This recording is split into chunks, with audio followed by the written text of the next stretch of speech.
What's going on, guys? Hope everyone's having a fabulous day. I thought it'd be a pretty fun thing here to look at each of the bosses in the new raid, Trial of the Grand Crusader, and take a look to see how they stack up against one another. Now, this isn't going to exclusively be oh, this boss is difficult, therefore it's the best boss type scenario. I really want to take a somewhat of a deep dive looking at each boss, talk about some of the things that they do well for an encounter, some of the things that they maybe lack, um, look at boss design and see how the WoW developers did 10, 15 years ago when they originally created these fights. So, without further ado, let's get started here looking at the Northrend Beasts. Now, uh, I think for an opening boss, this is actually a banger of a fight. Now, I think it sets an appropriate tone for the raid. Oh, by the way, we're looking at all the heroic versions of this encounter. Not actually normal. I actually haven't done the normal variants of the 25 man, so heroic only. But back to Northrend Beasts. I think for an opening fight, this is actually a pretty good boss. It's not too difficult. There aren't too many mechanics. I think it's an appropriate sort of opener. You have Gormok the Impaler in Phase 1 with his snowballs that he throws out every now and then the fires that the range have to dodge. In addition to the staggering stomp and then some tank damage going out. Like, there's a couple things you have to think about, but nothing too crazy. Phase 2 can be pretty spicy with the worms. I think the fact that you can get lineups with the Paralytic Poison or Burning Bile AoE going on sort of like less than fortunate players can be a bit of a bummer, depending on which worm is up and stationary at the time. But aside from that RNG element, I think it's a pretty fun fight to try and, or that phase 2 in particular is pretty fun. To try and slam out heals, use defensives, keep the people that have the debuff alive, while trying to clear with your off tank or the other tank that's on the mobile ad, such that the person with the debuff doesn't just die, but they also can't just run in right away. Otherwise, they might have to eat a frontal, which you don't want. So you have to sort of time that. I think that element of the fight is pretty fun. Trying to time that correctly, at least as a melee DPS. Maybe as a range, it's gonna be a bit more awkward. But me, with my melee experience playing rogue, it's kind of the approach I take and the way I sort of think about that mechanic. And then once the worms go down, you have Ice Howl, which is just like a very simple tank and spank. It's nothing really. I think for considering that the phase 2 of this fight is like more difficult than any other phase, it's a little bit weird. Like you just have to have in a 25-man situation, if you have like 18 people alive, you probably finish phase 3 no problem. Which I guess is a bit of a kind of weird pacing for the fight. I do like the damage amp though. When everyone runs away correctly with massive crash, then you're rewarded with big damage on the boss. So that's pretty fun. But yeah, overall I feel like this is a pretty decent fight. If I had to put it anywhere, I think I would throw it, honestly, I'm leaning like low A, high B. I wouldn't go S, just because I think the RNG element of Paralytic Poison, Burn and Bile going on, I guess I want to call them like unlucky classes. Like if you get targeted by debuff and you're miles away from the tank, or you don't really have good ways to deal with it, can be a little bit frustrating. I also think the fact that the phase 2 is the hardest part of the fight is a little weird. For like, generally you want the fight to get more difficult as it progresses.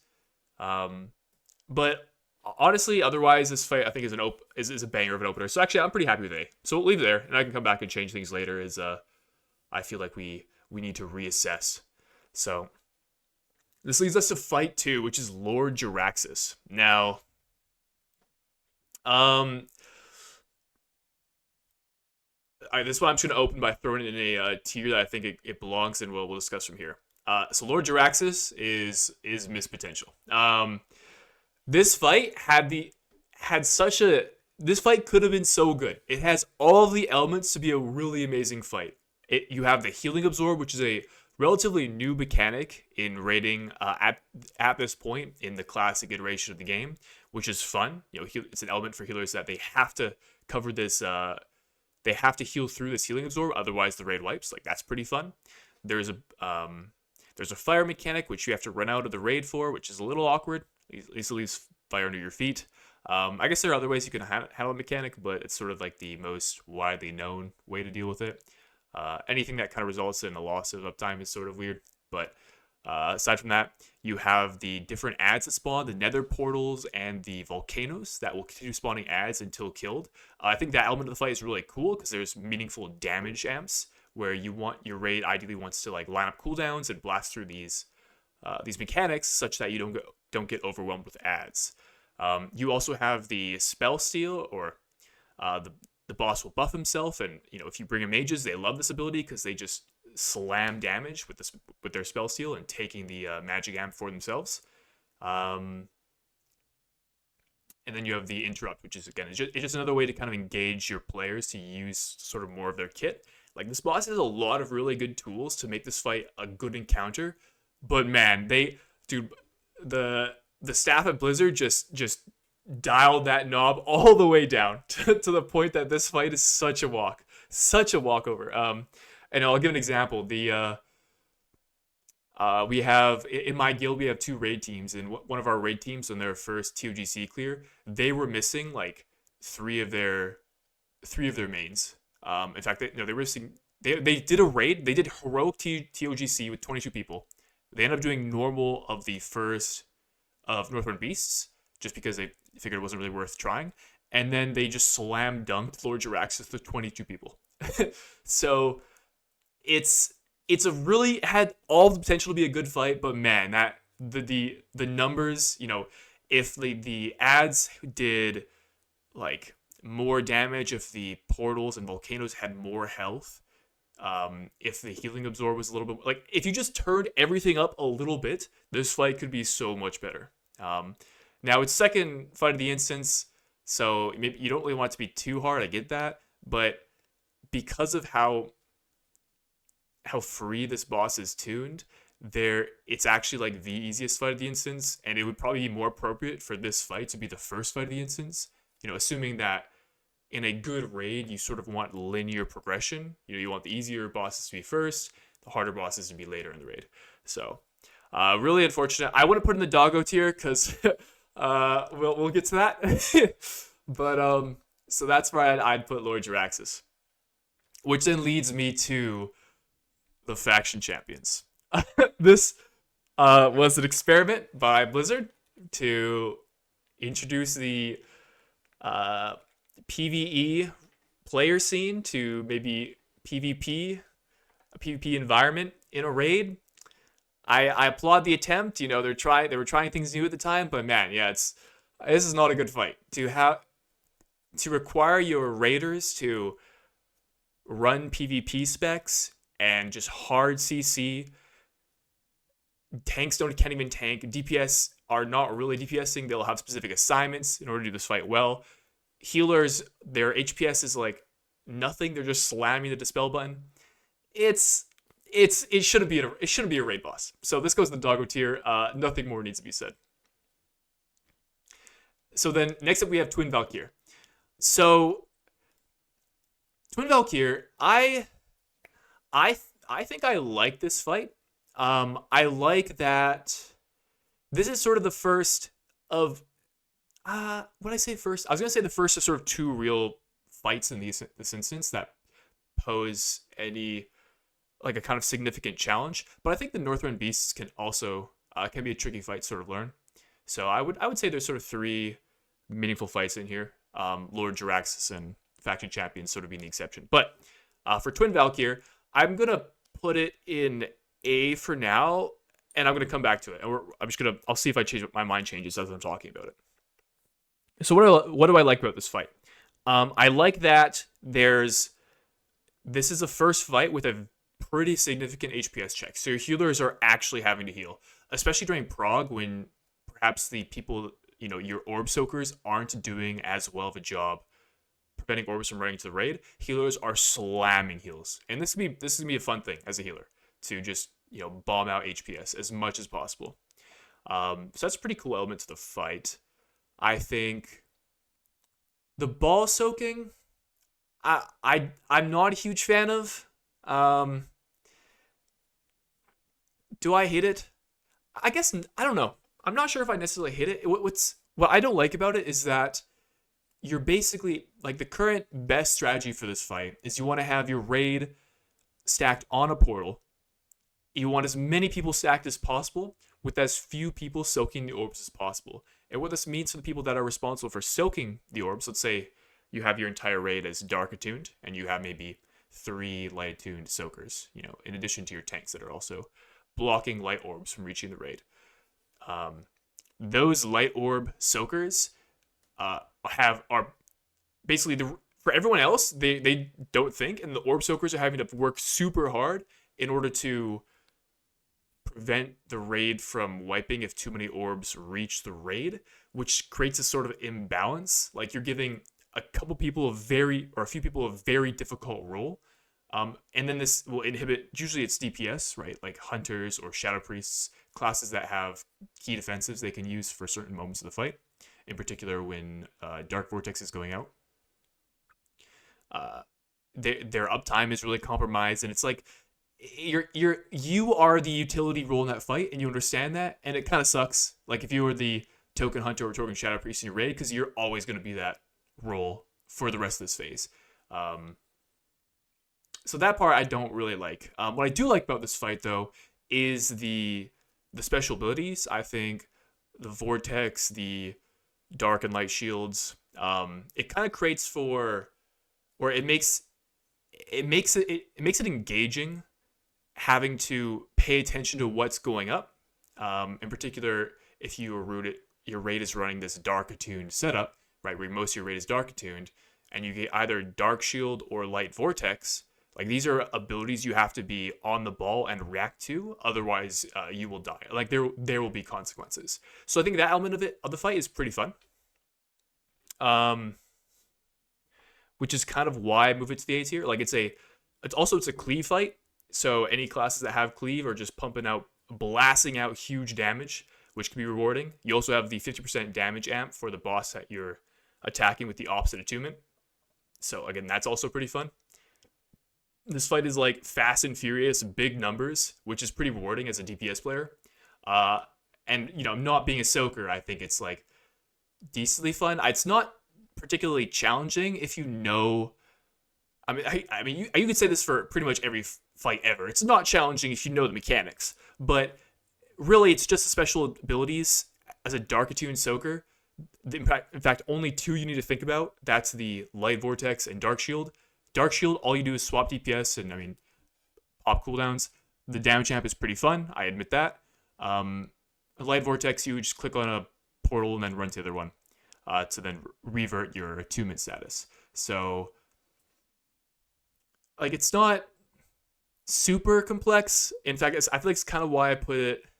I think I like it in A. Like I think it's a fun a slam dunk of a fight. Like you're just mashing all your buttons into this boss.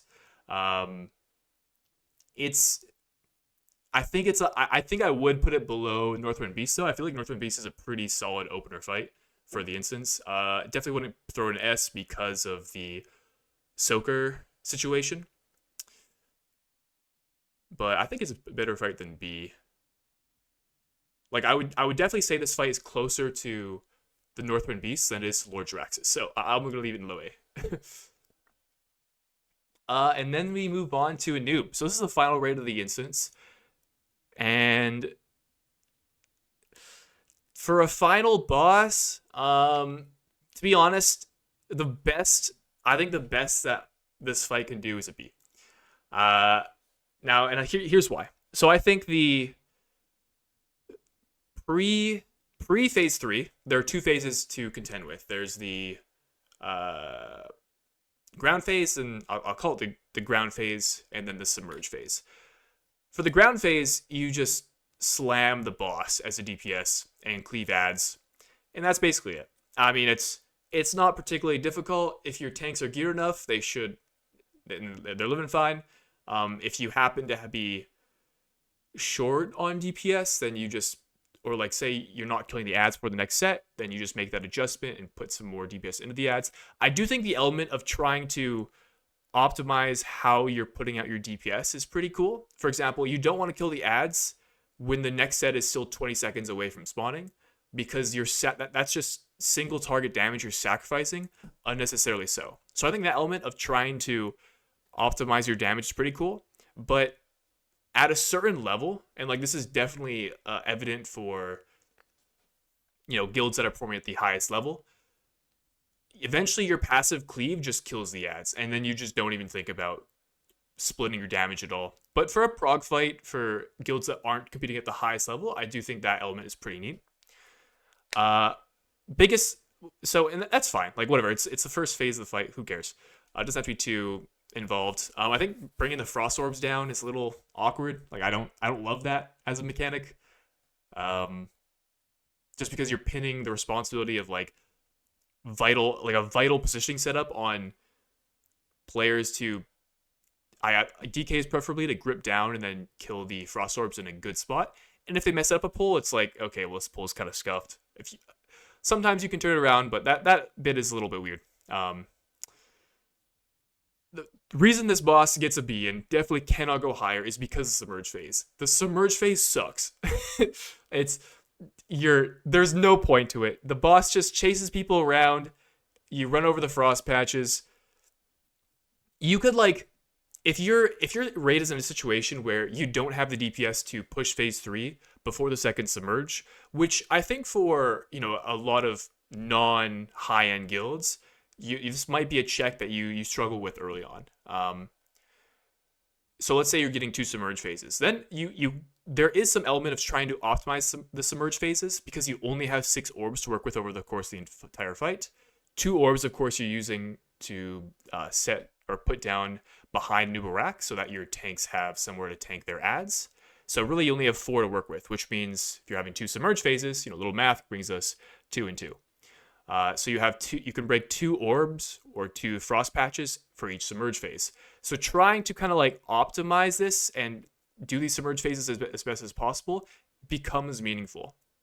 Because if you break any more, you're not going to have enough ice patches left by the time you get to phase 3. So that element is pretty cool. But the problem with it is it's the same problem with Flame Leviathan in Ulduar, which is that you're asking players to sort of get good at and practice and improve something that doesn't involve really playing their class better. In Flame Leviathan, obviously, it's vehicle combat. You have to relearn something to do vehicle combat, which is, some people generally are playing WoW or play their class because they enjoy playing that class, not because they enjoy piloting a demolisher, right? So for the Submerge phase, when you have people that then have to try and maximize how well they kite something, and this is through the use of class mobility, rocket boots, having paladins bop this person before they run into the ice patch. That element isn't super fun, and it's only one person doing that mechanic. The other 24 people in the raid are just watching them slapping little bugs around the room. It's a goofy phase. I think if you just got rid of the Submerge phase and maybe added some more interesting mechanics to phase 1, this fight could be better. But Submerge phase brings it down. Redeeming factor, though, is the phase 3. I think Leeching Swarm is actually a very neat mechanic. It requires healers to actively think about where they're putting their globals in with respect to keeping their tanks alive, and also the Frosty buff, because the Frosty buff is essentially a non-mechanic for most of the fight until phase 3, when your entire raid is sitting at 1,000 HP. So that element is very cool. I definitely concede that much. It's a burn to beat the boss. Very, very cool. And if it wasn't for the Submerge phase, this boss would easily be an A tier just because of that phase 3. I think that phase 3 is pretty neat. But unfortunately, I think the best I can do is a B. I do think it is better than Jiraxxus. But man, that Submerge phase hurts. So, anyways, this is my tier list. This is sort of what I think. Maybe comment down below if you agree or disagree with some of the opinions I made here. But that's all for today. Thanks for watching, and I'll see you guys in the next one.